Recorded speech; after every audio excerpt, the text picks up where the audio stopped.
I'm here to speak to you about the importance of sales, because many times I've seen people who are entrepreneurs who are struggling, and they're struggling because they're not doing sales.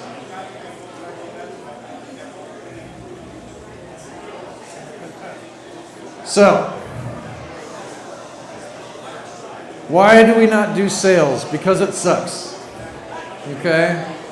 We all hate to do it. I'm included in that. I'm good at it. It's just that, I hate, it's like planning. We'd all rather do something else. And, we're dealing with people. It's a hassle. We hate rejection. Can everybody hear me okay? Yeah. So we hate rejection. You got to go through 100 no's before you can get a yes. And it's not as glamorous as it used to be. I remember back in the day when the salespeople were the highest paid people in companies.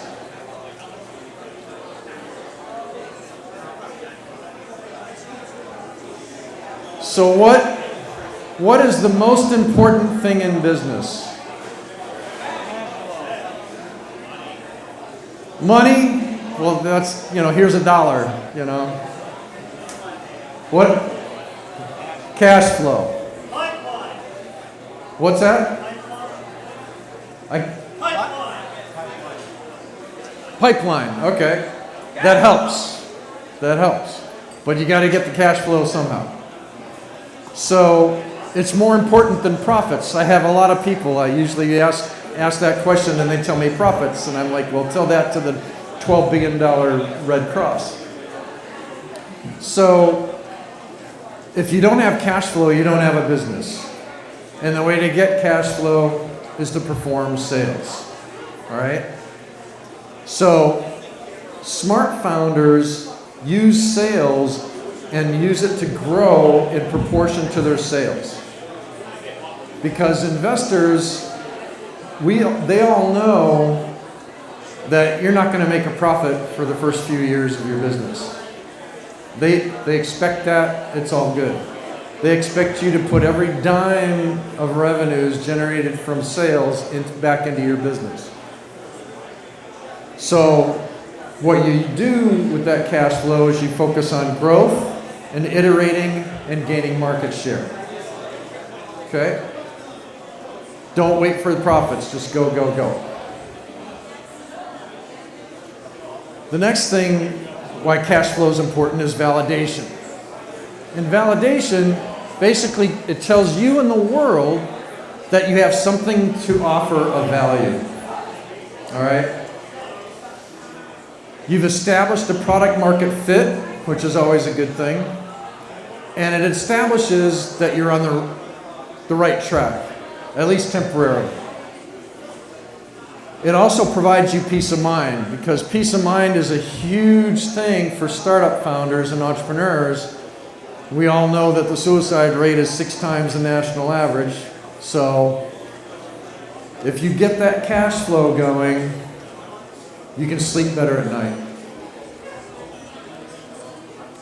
The other thing is feedback.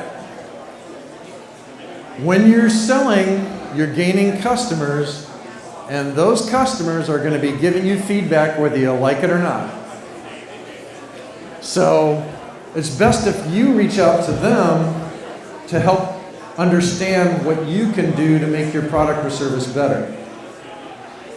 So you use this feedback to iterate and to basically come up with a much better product or service.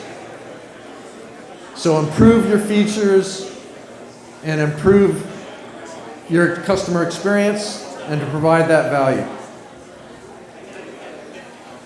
Another thing, of course, is relationships and trust.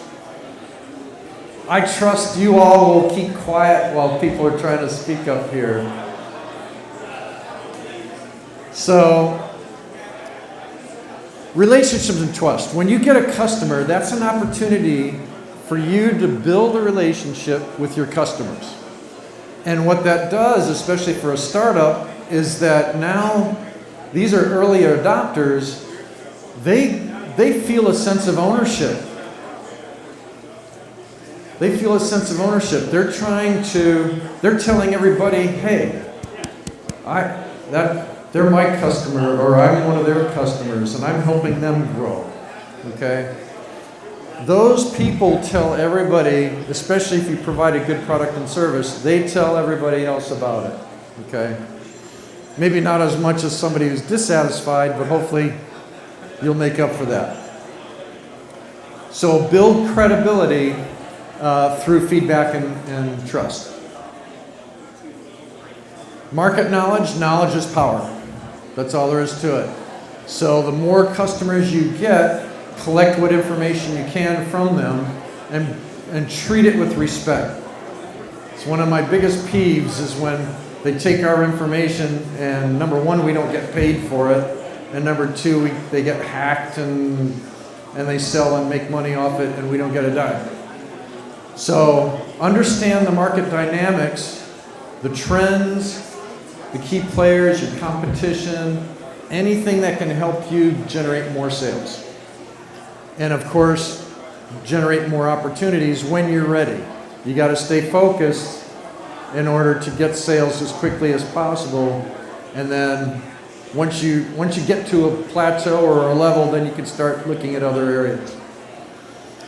And also you're going to fine tune your target markets. A lot of times, startups will pivot sometimes 4 or 5 times because their customers are giving them feedback that says, oh, that's not the problem we're solving, we're using your product or service for, we're using it for this. And so now you have to do a rethink, and now you have to sit down and look at your target markets and refine them and pivot the messaging for your products and services. But that messaging now is really going after a more defined target market. And then, of course, it's used to attract investment. So when you're looking for capital, you need to show a path to ROI. A banker is debt capital, and they're just interested in what your history is, because they believe your history is a great predictor of your future, just to pay back, make them the loan payments. Okay? Investors, angel investors, VC, etc., on the other hand, they're interested in your future. The banks are interested in 6 or 7 or 8 or 9%, and the investors are looking at 6 or 7 or 8 or 9 times their investment. Okay? So once you generate cash flow, you're basically proving that your business model has promise. Keep in mind the bankers will probably stay out of it, but any equity partners you bring in are going to want to get their hands dirty and help you refine your business model. And then, of course, a market demand exists. Why not? So, final thoughts. Sales are a lifeblood of your business. Without cash flow, you don't have one. And marketing, there's a difference between marketing and sales. Marketing is pulling your customers in. There's push marketing too, but basically you're pulling customers in, but it's sales that closes the deal. That's where the money changes hands. And it could be an automated process. However, the more attention that you give it, the personal attention you give it, the more money you'll make.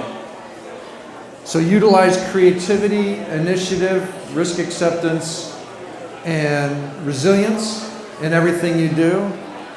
And understand that the skills you develop to become a good salesperson for your business are also good in all other aspects of your life.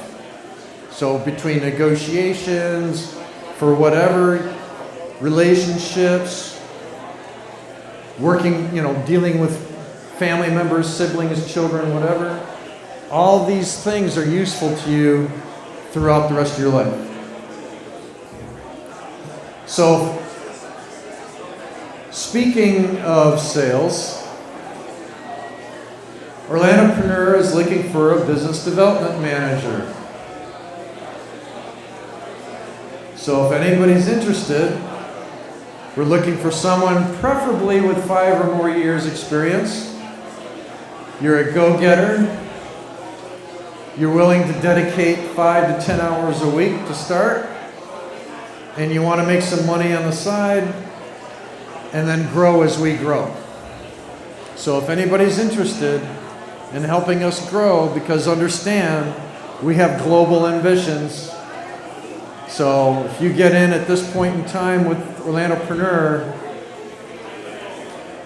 sky's the limit. So if anybody's interested in chatting in that position, please contact me, and we'll see what we can do.